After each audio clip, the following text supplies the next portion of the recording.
Hi guys, welcome back to the channel. It is me, your girl Bass B, and this is Bass B TV. I would like to thank everybody who has subscribed, liked the video, left a comment. All that helps out for the kid and her know that y'all is feeling her right now. But without further ado, we're gonna go ahead and jump into Love After Lockups, new spin-off show, Love During Lockup, episode 63, Catch and Release. The show gonna open up with Hary, cause she told Dalton last week that she had found Dalton daddy. And as much as Dalton told her that, hey, I don't want you talking to my daddy, I don't like my daddy, me and my daddy got a straight relationship. Hary's like, I would not take no for an answer, and she took her ass out there to this man's house to go talk to his daddy, get to learn more about his family. So the daddy, opened the door. She was like, hi, I'm Hary, I'm Dalton's girlfriend, and he just does not seem too amused about it. But all right, we're gonna do this. The camera's here. You don't knock on my damn door, so I guess I'll be courteous and go ahead and talk to you. So she's trying to break the ice, asking him what he did for a living, and he was letting her know that up until COVID had hit, he had worked on the choo-choo train. And I was like, the choo-choo train? Now, when you say the choo-choo train, is you talking about a train, or is we talking about like the choo-choo train that be at the mall for the kids? You can pay the little $5. The kids circle around the food court for about 2 rounds. Let me know, because when I think of choo-choo train, I think of that. But I'm hoping he's talking about the real train station. That's what I'm hoping he's talking about. I'm thinking, because I don't know how you will afford to live here if you was with the other choo-choo train. And so we're going to keep going. And so Hary let him know that she's a cleaning technician, aka I clean houses for a living. That's a very fancy way of saying it. It's like, oh yeah, that's a nice little quaint occupation. I was like, okay, daddy, you ain't have to take it to that level. You could have said, okay, that's nice. You got the job, that's good. Not put a downplay on this girl occupation. So, Hary already had this preconceived notion about Dalton's daddy. She feels like Dalton's daddy was not around, and because Dalton's daddy was not around, this is how Dalton ended up in the situation that he's in. Which I was like, that's a little unfair. There's a lot of people who didn't have two-parent households, or got estranged from their families, and their ass is not in jail. We do know there is some correlation there, but don't put all the blame on his father, especially when we find out that Dalton is from a good home. His family has always tried to do what's best for him, always try to lead him in the right direction, but Dalton just wanted to do what the fuck Dalton wanted to do in life. And so she was like, well, when has the last time have you talked to Dalton? And he was like, well, our relationship is kind of strained right now because of the fact that, Dalton's in jail, but we haven't talked to him in like 2 years.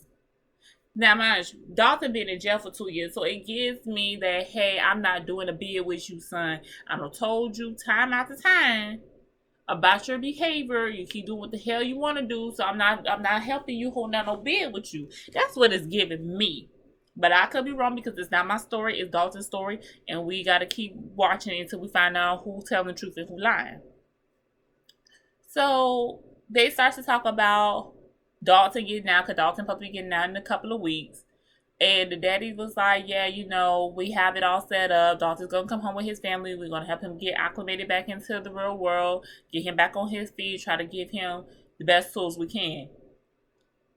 Once again, I'm starting to feel like, Dalton, you stretch the truth a little bit about your family, because it's really seeming like, your daddy seems to be all in on trying to make sure that once you get out, you can still be the best man that you can be in this world. Hary lets them know, like, oh no, I'm buying us a house. Dalton is coming with me. And the daddy just lets it be known, like, do you really think Dalton is going to want to come home after being in jail for X amount of time of his young years? Because mind you, they are young. Like, I think they're early 20s, if they even that. He's young, and you think he's going to come home and want to be acclimated to a life where it's already a preconceived family with you and your child, and have to take on that role of being a father and a provider. He's not ready for that. And I'm like, Hary, take note what this man is saying. Because we have seen it time and time again on these shows. Y'all take these boys in and y'all got these kids and y'all hoping that they gonna be everything that you ask for and more, and they cannot provide for you like you want them to provide for you, and it becomes a strain on your relationship.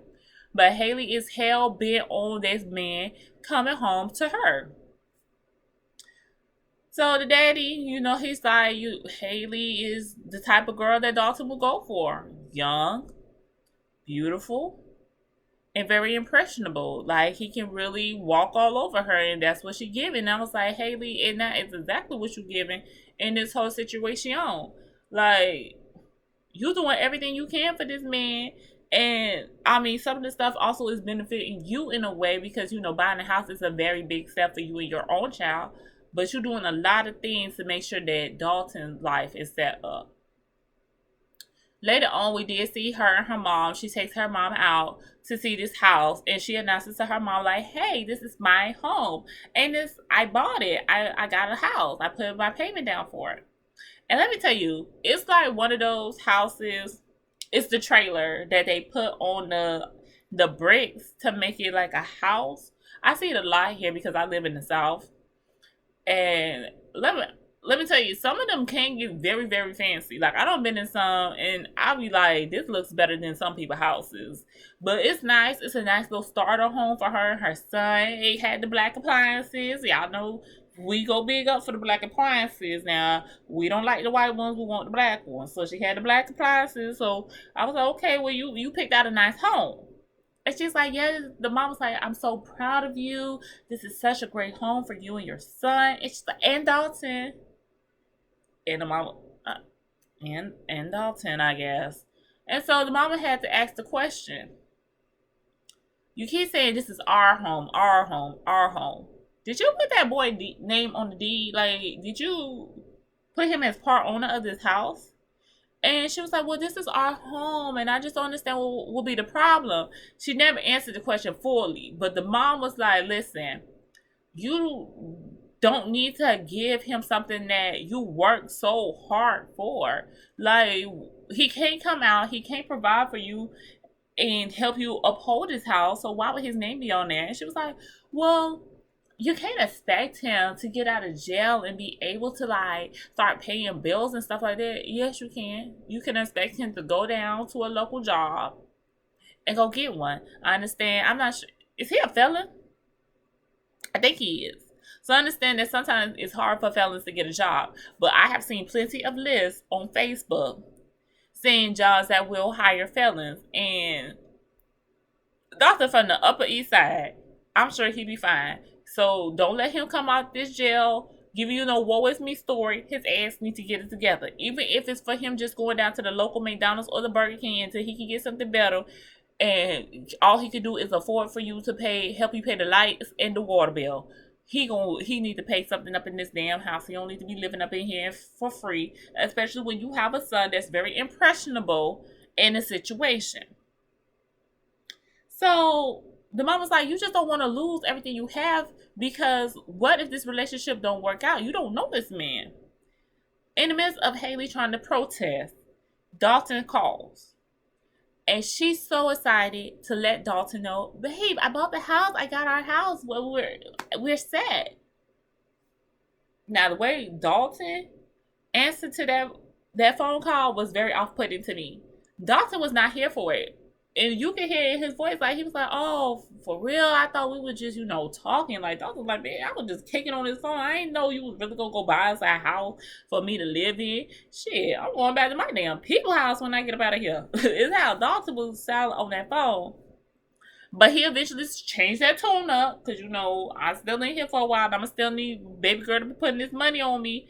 So he's like, oh, yeah, well, it's great. I'm glad you did that. When I get out, I'm going to be a provider for y'all. I'm not just going to be sitting in there doing nothing. I'm going to make sure everything right with us. And, Hary, she's so young and dumb. She's like, I know. I have so much faith in you. And the mama's like, and you're the only one. Let me tell y'all something. Mamas are messy as fuck. When mama don't like your man, she lets that shit be known.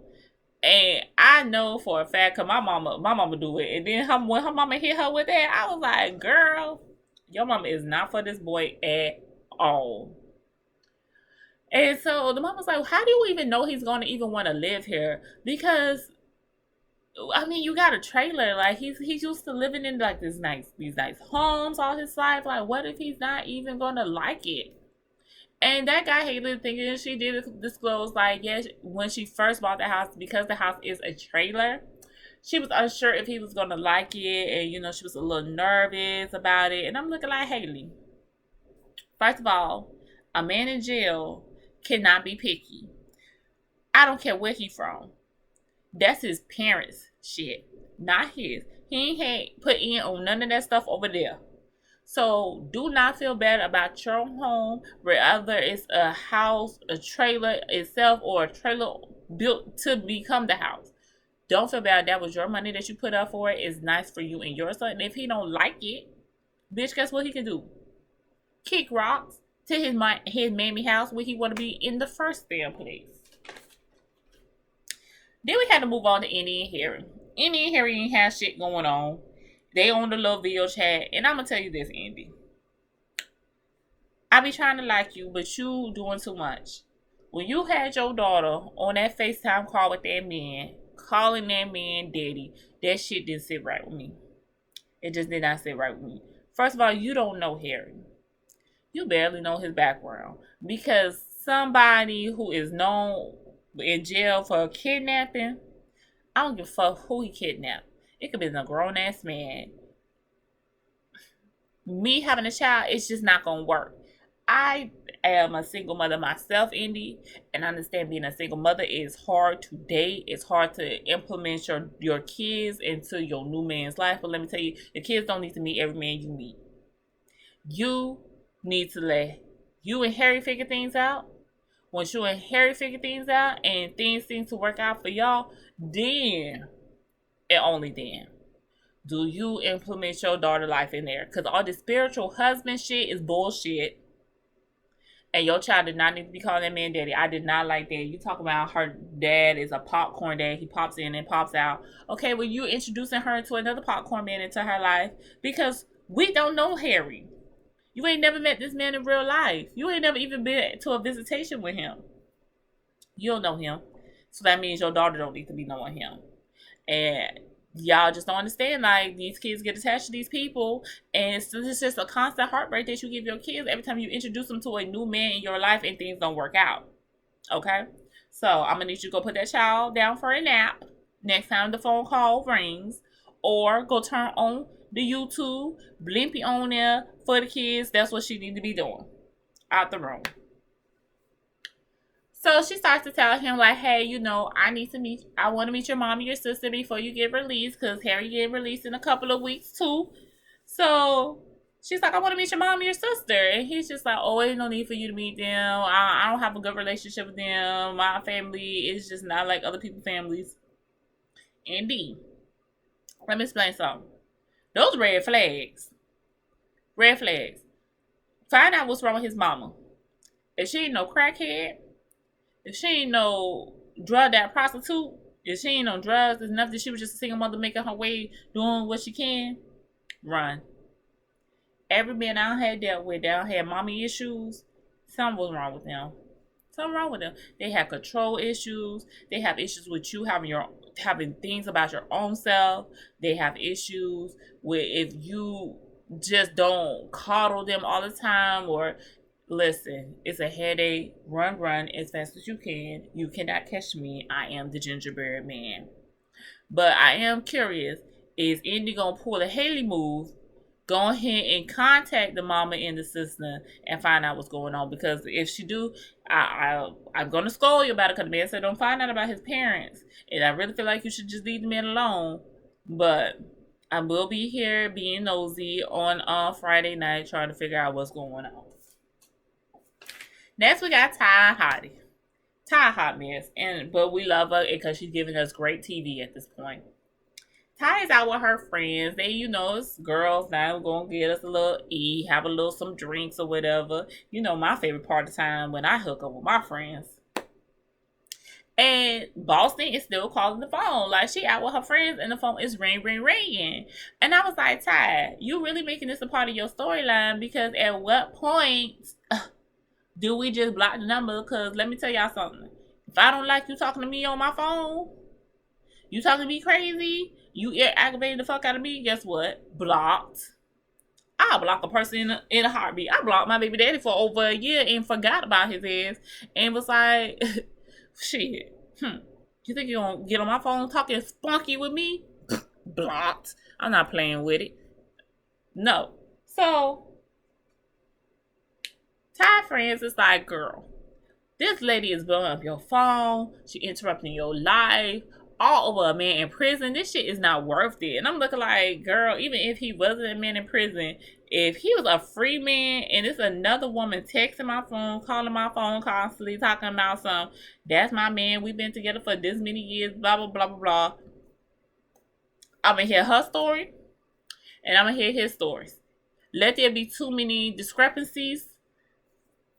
And I'm out. Because I'm not playing. It's one thing for sure, it's two things ain't for certain.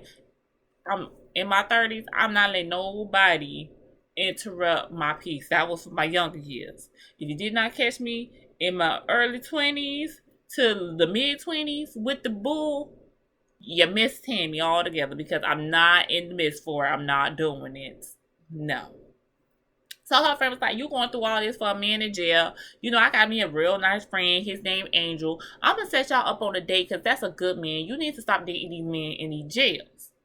So, you know, Ty is really reluctant because, you know, she really in love with Hary and all her other inmates. But she said she'll go ahead and go on the date. So we get to date night. Angel done pulled up. You know, it look like her type. He nice, smooth skin. He ain't bad looking. Pretty eyes. Got all his teeth, you know. Great. You know, wasn't too big, but wasn't slim and athletic. So that's the man you like, Ty. We found you one now, your friend. Now, this the right friend. I don't know who hooked you up with Hary. That was not the right friend to be hooking up with you. But this friend has your back. So we at the date night. And, you know, they starting to get to know each other. But she was like, hey, hold on. I need to check my phone, check on my kids. You know, I'm a mother. I got some kids. And he was like, oh, go ahead, girl. Ain't no problem. I understand you're a mother first before everything else. Ty, why did you bring all them inmate phones with you? Ty pulling out the phones.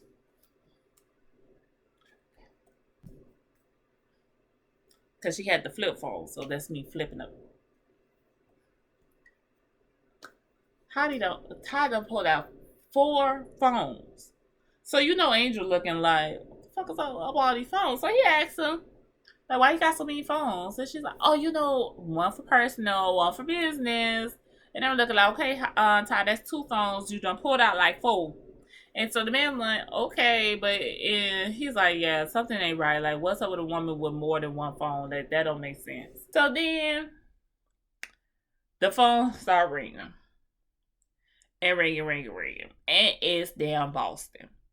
Now, Ty, you need a little dating etiquette because I see that you done been on all these inmate websites and you ain't dating the men in the outside world for a very long time. But when we are on a date, and the man look good and we enjoying the conversation, guess what goes on with those phones? They go in the purse and they do not get answered. You look at the phone and you see, I'm beginning to want to do Boston blocks the numbers sometimes, and sometimes she let her numbers show, or is it all of her phone number coming up? Because even when I don't save numbers in my phone. I'm just really bad about that. And people don't always changing their phone. I ain't got time for, oh, this is my new phone number, logged in. No, bitch, this is your new phone number for right now. I know you by your last 4 digits. So by now, you know it's Boston calling this goddamn phone. You picks up the phone, answering it. Why the hell are you still answering my phone? All in the damn date. I'm like, no, Ty, like, you would start off on the wrong foot. So you fussing and cussing in the restaurant because I guess you can't figure out where the exit is. It's like, Ty, it's the same way you came in, it's the way you go out most of the time. So I'm going to need you to just go back. So she starts to realize, like, okay, now I'm fussing and cutting up in these people's restaurant in front of this man. So she's like, oh, just give me a second. This is just a job. Ty, you and this lying is just never adding up. So you go outside and you talking to Boston, and Boston like, Barbara, bitch, this Shirley. Why you keep hanging up on me when I'm trying to let you know that we loving on the same man? And she's like, I just want to tell you what's going on. Like, can we meet up? Can we talk? So I was like, yeah, chill, I'll meet up with you. But let me explain to you, I'm not about breaking no black woman down. But if you come at me stupid, I'm going to go across your damn head. And the lady's like, okay, well, you better not come to me stupid. And I was like, y'all both go at each other stupid and go across each other's head because that makes for great TV and we want to see it. Shit. No, y'all don't do that. Y'all act like civilized adults. But get a little saucy because it's still TV we want to watch. So she hangs up the phone with Boston and she goes back into the restaurant. And, you know, Angel sitting right there looking like... I hope her friend had gave him a little heads up that Ty's a little crazy. Because he stuck through the whole date. He was a real gentleman about it. Because I felt like at some point in time, somebody would have like been like, I'm good. But she come back and she was like, oh, I'm sorry, that was work. It's something about a pipe had burst and it flooded the restaurant. I was like, having to deal with that. But I told him I'm on my date now, so they should leave me alone. And, of course, he ain't believing it. Girl, you already done raised your mouth before you made it out the damn door. What are you talking about? So he's like, only thing that flooded is her mouth. Because I heard everything. But we continue on with the day. They bring out some food. They had like a little steak and he cutting up her steak. And Ty was like, oh yeah, you treat me so well. You taking care of me so well. I like how you cut my steak. Maybe later on you could cut something else of mine. And that way that man looked up at that camera like, bitch, did y'all hear this? Like, pause, let's take it back. Back. Early 2000s, back. Do y'all remember that show on BET called Hell Date? And they used to take the people on these blind dates. And all this crazy stuff be going on during the day. And if you made it throughout the whole date, then I don't know, did you got a prize, like a cash prize or something? This is what this giving me. And the way that man had looked at that camera, it was like, y'all, I got to be like on some type of reality show. Like somebody is pranking me. Like he thinking back on who could have done this to me. But they get throughout the day. It's now time for the end. And she rubbing all on his head. She had been rubbing on this man the whole time. Like this whole thing she been rubbing on him. And he's like, I see she's like real touchy-feely and it's like a little excessive at times. And I was like, Angel, just give her some time because she's used to her man being on the other side of the glass. So she's not used to being able to reach out and touch somebody here. So she just want to make sure you really is there.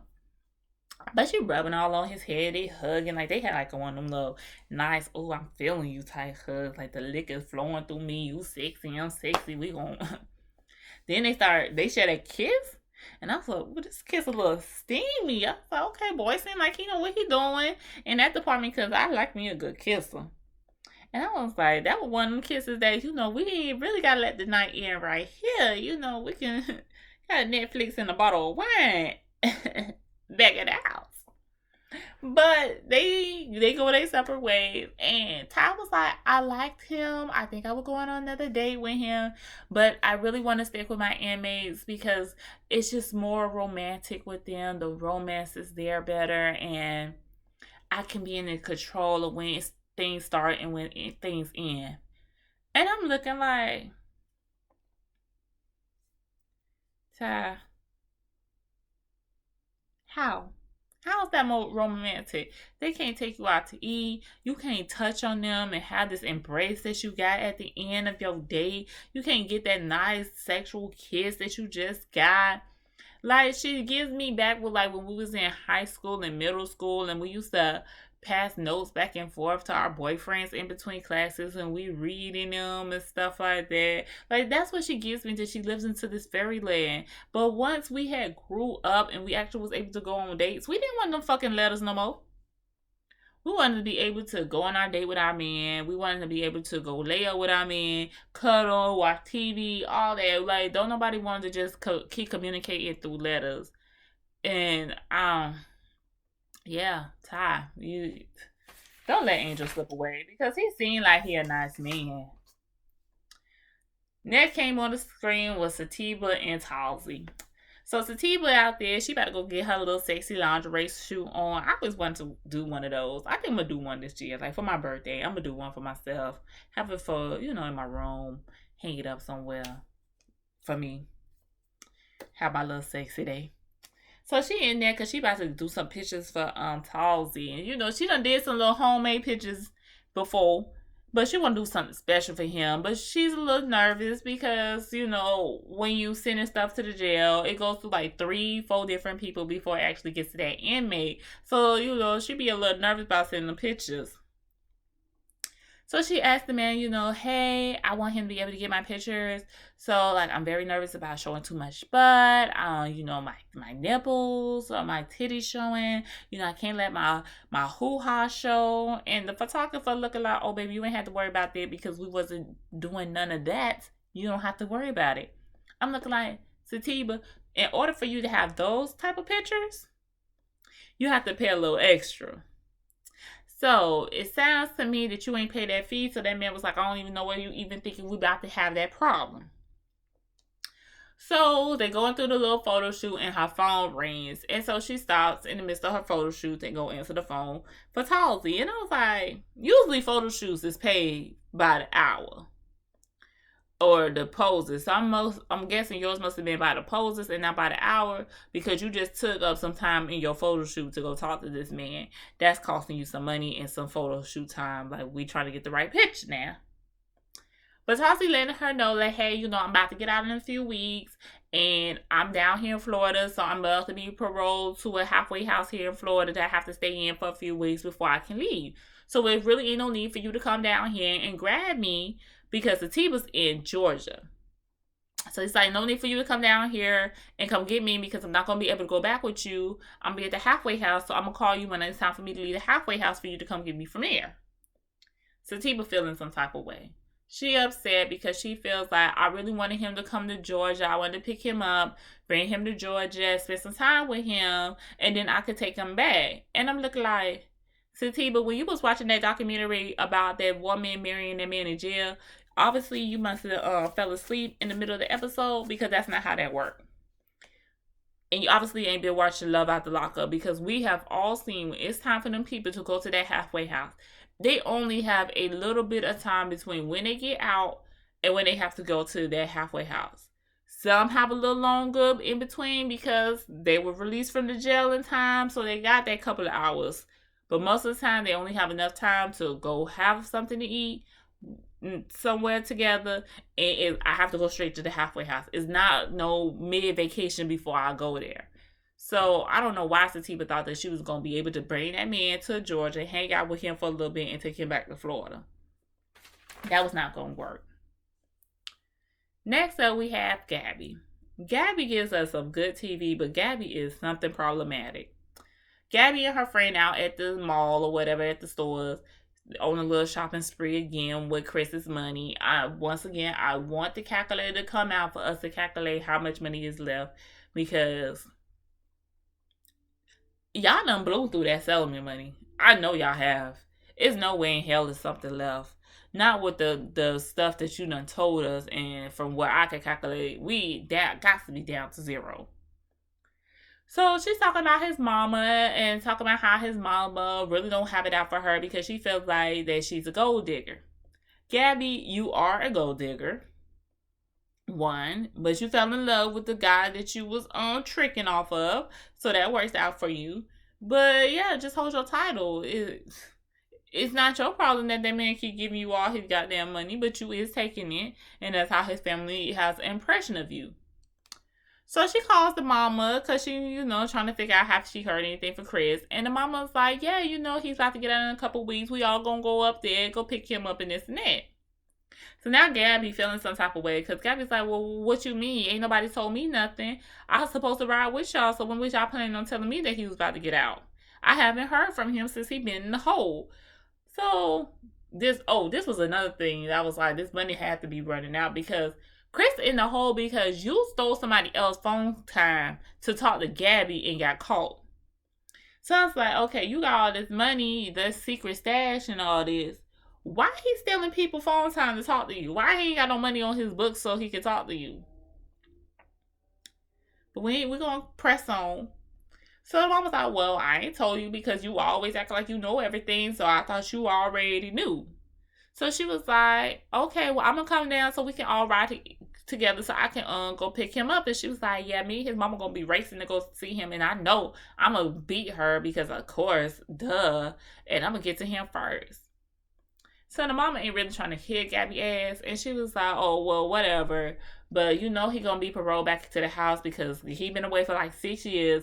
And I don't want my son to be in no more trouble. So I think it's best for him to come home and for me to keep an eye on him. Gabby ain't trying to hear that. Gabby's like, oh no, because I'm his wife. So Chris needs to come home with me. Like me and him had planned. And we're gonna figure everything out at the house. And the mama just not hearing it, so they get off the phone, and she was like, can you believe this bitch? I was like, oh, no, Gabby, no, you did not call that man mama no bitch. Lady, Gabby, them people don't look like they play. The mama don't look like she play. Chris don't look like he play. So it gives me it's a lot of more people in the background that don't play. Girl, I would hate for them to see this show and pop your ass one day because you called him that man mama a bitch. Gabby need to learn how to watch her mouth. That's not your mama you talking to, honey. That's somebody else's mama you talking to. And while you might play with yours, a lot of other people don't play with theirs. And I hope she can fight. We get later down into the show, and Gabby, is romanticizing Chris and saying how, she's in love with him and she's so ready for him to get out and not being able to see him for the past 9 months because of COVID, because the jail got shut down. They can't have no visitors right now. She's really missing him. She gets a call from the mama, and the mom lets her know, like, hey, Chris emailed me. He told me to let you know that you are not to come down there where he's at until he emails you and tell you it's good for you to come down here. So Gabby's confused, like, well, why would he say that? Well, what's the problem? So, of course, she's in her mind is thinking, oh, no, you're trying to play me. You just don't want me there because you don't like me. And I'm going to be there when it's time for me to pick up my man. And so the mom was like, no, I'm telling you, like, hey, I'm about to forward you this email that he sent me so you can see what he's saying. And she's like, I'm really pretty sure it's because, Chris still owed Fed time. Gabby don't believe that because Gabby said Chris told her that he didn't have to do no Fed time. That once he was out, he was out. And the mom was like, no, he got some Fed time to do. He owed them people some time. So Gabby's like, you know what? We just gonna go ahead and call the jail on 3-way so I can find out and get some information. The mom was like, okay, you can do that, but I promise you they're not giving out no information. They're not even giving out no information to me. And I'm his mama. So Gabby calls the jail, and the jail was like, yeah, he's still here. He haven't been released yet. And so then Gabby starts to ask about the Fed time. Like, well, when he do get released, is he going to have to do Fed time? Like, is it Fed times on his record right now? And he was like, well, I can't give you that type of information. So all I can let you know is that he's still here in the jail. That upsets Gabby because she doesn't know what's going on with Chris. She don't know when he gets out. If he gets out, is he coming home or is he having to take some more time? And I'm looking like, Gabby, instead of always calling that lawyer for money, see if you can see about this man's sentence. Like, the lawyer could told you that, I would think. Or are you only able to call the lawyer for money? Because his lawyer would know all this information. I would think that's what y'all pay him for, ain't it?